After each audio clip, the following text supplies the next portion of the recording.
I wonder what the fine folks at Campbell Safety Consulting would say to Zack Collaros on this Monday. Would they say, let's really think long and hard about maybe playing anymore? Darian, the floor is yours. Talk about the hit and what advice maybe you would give to Mr. Collaros. Absolutely. First and foremost, the hit, I see mixed feelings about it. Some say dirty, some say not. I think that's just football. It's unfortunately, this happened to Zach, but when you're aiming for the shoulder or the chest area sometimes, then you're going to get a part of the helmet. So I don't see any foul play there. I don't see anything dirty. It's just a part of the game. And it's just unfortunate for Zach. He's had a ton of these injuries, and I'm speaking in football terms. Whenever you have more than 2 concussions, I say a ton. He's just been through this time and time again. It just hurt my heart to see him laying there on the turf and not really moving. And, like I said, I just think this has happened too many times for Zach. So if I'm him or if I'm in his corner, I'd definitely be encouraging him to think really hard about stepping out there on the field again. In 2025, Darian, where we are right now in the CFL game, though, is that a flag? I mean, it is. I guess when any part of the defender's helmet makes contact with the quarterback's helmet, then it's a penalty. I get that. But, when you're running full speed and you're just trying to make a play and you're trying to aim, at the chest area, then there'll be a piece of the helmet that contacts the quarterback's helmet. So I don't see this as an intentional targeting or something where he intentionally went helmet to helmet. I thought it's not dirty. It's unfortunate. Like you said, it's a football play. When you were playing, if this was 2013, you would have had to pick yourself up off the carpet. There would be no call, but the world has changed. It's different. But what you just said, 10 years ago, Rider fan me that was nuts and thought of things differently. It kind of hurt to see him laying there. If we want to win, I want to beat the best guys, the best competition, not because of an injury or anything like that. That's what probably got me. And Darian, you had a lot of teammates. I was surprised at the lack of emotional response from the Bombers. I would have thought maybe, because when I watched the end of the Edmonton-Calgary game, they were fighting at center field on a game that was 13 points difference. It wasn't even close, and guys were getting into it. I'm like, where was that from the Bombers in the Rider game after your star quarterback's laying on the ground? And you know what? I in order to take up for the Bombers, I just have to think that they've seen this too many times. And I think there's more concern or more like feeling for his life, his health, what's to come for him in his life, concern more so than, being in the heat of the moment and ready to take up for him or something like that. I just don't think that's an attitude. I think it's more fear coming from, you could just hear the silence in the stadium. You can see the guy, the look of concern. No, they didn't jump up and want to take up for Zach, but I just think they're just more concerned about the person, and they've just seen this too many times. What a play call, though. And we had somebody on the text line message in, because we do have a lot of smart listeners here, saying that they started with 6 O-line, then they kind of game planned. They kind of went down to 5, which, game plan the other way, that exposes. And he came shot out of a cannon there. So the gameplay, the coaching, and that's the thing when we talked to Luke in hour 1, Darian, and then Coach Joshua Bell, who's an absolute beauty, by the way. It's just coaching was so key these last 2 weeks, and it's something that us casual fans don't really, fathom or get. Absolutely. When you play a back-to-back, you can't just let out every single play that you have. You have to hold some things back. You have to know that there's game 2, and you hope, that home field kind of comes into play, especially for the Riders having the Labor Day Classic at home. If you're able to get that one, then you can kind of empty the clip a little bit, so to speak, in the Banjo Bowl. And you can just see the disguises that Coach Mace had for Zach. He confused him. I'm not sure if I've ever seen Zach look this confused and make this many mistakes in consecutive games like he has this year. And, part of me believes that it may be, the head injuries catching up to him or age or whatever the case may be. But this just doesn't seem like the same Zach Collaros, especially with all the turnovers that he's having. Did you think once they brought Chris Streveler in the game, they had the handcuffs on him way too tight for him to even try to do anything? Because it didn't seem like there was much there. Not that he was completing it, but it didn't look inventive at all. Well, I mean, you're still in a tight game at the time, and you don't, we've seen over time, and I hate to speak on my fellow quarterbacks like this, but he's just really not the most accurate guy, right? So they don't want to put him in dangerous situations. You want to kind of lead on Brady Oliveira a little bit to help out Strev and put yourself in second and short situations. But the handcuffs are on him because, he may be a little bit limited in his ability to throw the ball downfield. And, he's started a good amount of games now. We have a great sample size of the type of quarterback he is. And, I just don't think at this stage he can develop into one where coaches trust him throwing the ball downfield, consistently. From our riders, are we maybe underplaying the importance here? And I think I would be guilty of that early in the season, hand up, fully, egg on my face, on what Tommy Stevens is bringing to this team, not only with the short yardage and what he can do as a massive man, good job, Curtis, but also, his ability to go in late in the game and kind of run that RPO or whatever, they see fit. Yeah, I mean, he's basically an extra running back in the backfield. Especially in late game situations, you need to run out the clock. Now you can use Olette and the other running backs as lead blockers or guys that can, lead the way for Stevens. And, it's just, I think I said it, before the season started, like this is a huge move, especially for its goal line situations. The Riders had tons of problems last year putting the ball in the end zone when they got down into the red zone area. So bringing in Stevens, touchdowns and that's the difference in a game. Sometimes you get a touchdown or you get a field goal, and the Riders lost those games last year where they got field goals. So getting touchdowns and getting first downs converted late in games is definitely paying off because we've won those games where he's come in and had to close. A couple of weeks ago when you were on, you had said one of the reasons why BC's defense is so terrible is because Mike Benevides' defense is very complicated and you need some time in it, and that BC may just not have the players. We saw an epic meltdown against Ottawa last week, and all of a sudden the Ottawa Red Blacks are now in the conversation because the BC Lions choked away another game. Was that... It was a little tough to watch, and I'm not a Lions fan, but I'm like, are you guys kidding me? You're gonna blow this one too?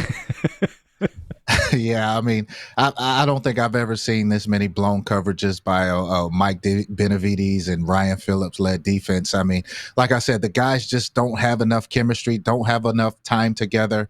And I mean, look, I think you're seeing a lack of tackling ability as well with this BC defense. I mean, when you get into training camp, you can't tackle, you can't really put on pads and scrimmage and doing these things. And if you're a really physical team by nature, then you're going to have problems when the season starts. So, I think it's just a mixture of just young guys that are not very physical. And, like I said, you just don't see this much from a Mike Benevides run defense. What are you making of Calgary losing to Edmonton? What I'll take from that is Edmonton may just be on fire right now. I mean, besides Saskatchewan, even though they've lost, they may be the second toughest team behind. The third toughest team behind Calgary and Saskatchewan. Just ever since Cody has came into the lineup, he's just given this team life. You just sense it in the energy. I listened to the post-game speech that they had, and just the energy in that locker room. Guys really, really love playing for Cody and for Edmonton at the moment. And look, they're not going to be an easy team to beat. And I wouldn't be surprised if they're in the playoffs come the end of the season. Darian, I thought after the Stamps beat the Riders that that was obviously number one on the list. The past couple of games have been a letdown. Yep, they won on Labor Day. VA did just enough. He didn't have a great game. And then on Saturday, not another great game, although Hutchins was out, and it's amazing. With Hutchins out of that Stampeder defense, what a difference. Although the Eskimos were missing 4 starters from their defense, and that Joel DeBlanco guy just decided to blow up the CFL on Saturday night. But VA, and you're a quarterback, you go through your ups and downs. It's not always going to be 400 yards and 5 touchdowns. Did you like VA being pulled at the end of the game by Dave Dickinson to let him watch those last couple minutes and maybe give him a little time off? You know what? I'm never a fan of being pulled. You know, I think you should allow a quarterback to work through most of the tough times when they have them. So I'm never a fan of that. But at the same time, I think when you're going into a tough environment and you have a back-to-back with the team you just played, and even the first game was a dogfight, I think you have to lean on a run game a little bit more. And I think you saw Edmonton do that with Rankin. 16 carries for over 200 yards. You know what? They decided, let's see if Calgary can be physical consistently. And I think that Dave Dickinson should have went into that game with the same game plan with Mills and, not make Vernon go out and have to beat you through the air, but use that run game and maybe play action a little bit to take some pressure off of Vernon Adams. So, I didn't like the game plan. Vernon had, I think, 30 attempts, and I would have loved to see that run game come in and be, something that you try to establish early on. Let's circle back to the Riders here and what's coming up. And as a quarterback, and if you put yourself, Darian, in an opposing team quarterback shoes right now coming into the Riders, Tavon Campbell and what he's doing, basically the whole secondary, are they in your kitchen a bit? Are you putting in, if it's possible, extra work to figure out, okay, what's going on? How are these guys getting their hands on so many balls here? Yeah, you have to. And I think, especially speaking on Tavon coming from the NFL, I mean, the God-given athletic ability and speed that he has already, and then he went down south and was able to learn at the NFL level. So coming back, you can just tell that the game is easy for him. He's reading patterns. He knows when to come off of his man and try to make a play. He's being smart, and sometimes he's gambled and it's cost him, but he has the makeup speed to make up for any time he may gamble. So, a guy who's that gifted can just go out there and make plays, and you add the mental capacity with it. It takes him to another level. I love Chris Strevler. Just as a guy, Mazio and I talked about in hour one with that one video, if you're watching the stream that Curtis just ran, he looked so disgruntled, like he just went into Part Source and they didn't have the right oil filter for his 68 Cordoba. Like, look, this poor guy is just trying to do everything. He just doesn't have it.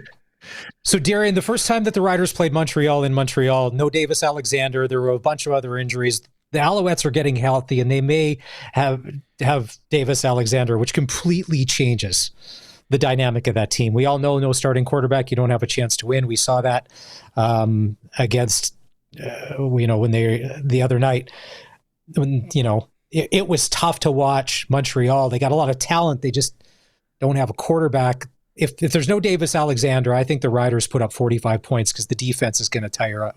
But if they're doing this and you're Jason Moss and Davis Alexander's back in, what's your game plan against the Riders? Is it short game? Is it intermediary? Like pray. Because you got to try and do something. Yeah, I just think you have to play to Davis's strengths, and that's pushing the ball downfield. He has a big arm. He loves to push the ball down the field, and Montreal has the playmakers to make plays down the field. So, look, Montreal's fighting for a playoff position. They're fighting for their playoff lives as well. So they have to treat every game moving forward as pretty much a must-win situation. So you can't come in and be conservative and hold things back. You have to let it loose. But if they don't have Davis Alexander, it'll get ugly. And I just hope Saskatchewan, I'm not hoping. I know Coach Mace won't have a letdown, and he'll make sure the guys are ready to play because in the upcoming weeks they can really sew up the West, and I think that's something he'll have them locked in on. We met Joshua Bell in hour 2, Coach Bell. Ooh, that guy is intense. All these coaches are just they're so awesome. Okay, let's make this real and prove to people that Darian is a regular human being just like us. You left your phone in an Uber or a taxi. What was it? Oh, yeah. Yeah. So, yep. So I had on some sweatpants, of course, and I had my. Yep, and I had my kid's iPad, so I was kind of playing on that as well and not even thinking about my phone. So I get out of the Uber and get in the house, tapping my pants, looking around, can't find my phone anywhere. So luckily, my wife, whenever I'm in the Uber, I always I share all the information with her. So we were able to contact the Uber driver, and I was able to get my phone back the next day. So crazy experience there. That's the game planning of a quarterback. Send your wife the information, right? Just little things that we don't do. Although, always dropping things out of my sweatpants too. Okay, now here's the question I was going to ask you last week because we couldn't get you on. There was a lot being made of when Trevor Harris punted on 3rd down. I don't remember you doing that. Did you ever do that in the CFL? Never did it in the CFL, but I did it in college, and it was a negative punt. So practice all week was pinning, putting the ball inside the 10 all week. Get in the game, coach calls the surprise punt. Now I'm super nervous, right? Super nervous. Catch the ball. I feel like my technique is perfect. Ball goes backwards, sideways and backwards, man. It was crazy. Oh my gosh. Yeah. Speaking of college, Darian, and I don't know, like in your North Carolina, be honest, that first Belichick game, that was tough to watch. I don't know, maybe if you folded up your jersey and tucked it away in a drawer, closed it, and just be like, I'm just going to switch the channel here. That was not good football. No, we started off so hot, man. We went down opening possession, went up 7-0, and I was just excited. Like, here we go. This is the turnaround that we needed with Coach Belichick, and then things just went downhill and just came right back to earth. But we have to realize that it's just a work in progress. It's going to take time. He needs the players, and it just takes time to get those recruits in. It's kind of like Michael Jordan and all the celebrities that were up in the box. They thought the same thing. They're like, "Oh, we are looking good." And by fourth quarter, they weren't even there anymore. Yeah. How about the Cowboys, though? Surprise? Yeah. Surprise a little bit. They look good. In week they could have won that football game. I was. I mean, I figured they would have to take the Cincinnati Bengals approach with the high-powered offense and just go for a shootout every game. And, they came out firing, and Dak played well. Of course, CeeDee Lamb with the butterfingers late in the game. But, as a whole, to hold Philly to 24 points, I think, on opening night on the road, the defending Super Bowl champs, I think that's a win if you're in the moral victories. And we've talked. That's a small W, or that's a small W. We've talked about your bookie that I want to meet down there all the time. I wonder last night if he was spending all that Buffalo Bills money that he made, and then that comeback. Isn't that a nice way to start Sunday night football?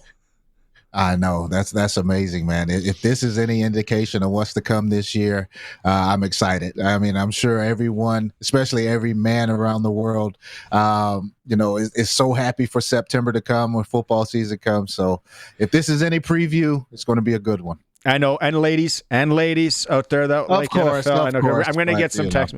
Like, what about my Bengals? All right. Of course. We wait and see what happens this weekend, and then we'll regroup again on Monday. Sounds good. Thanks, guys. Right on. Double Talk with Darian Durant.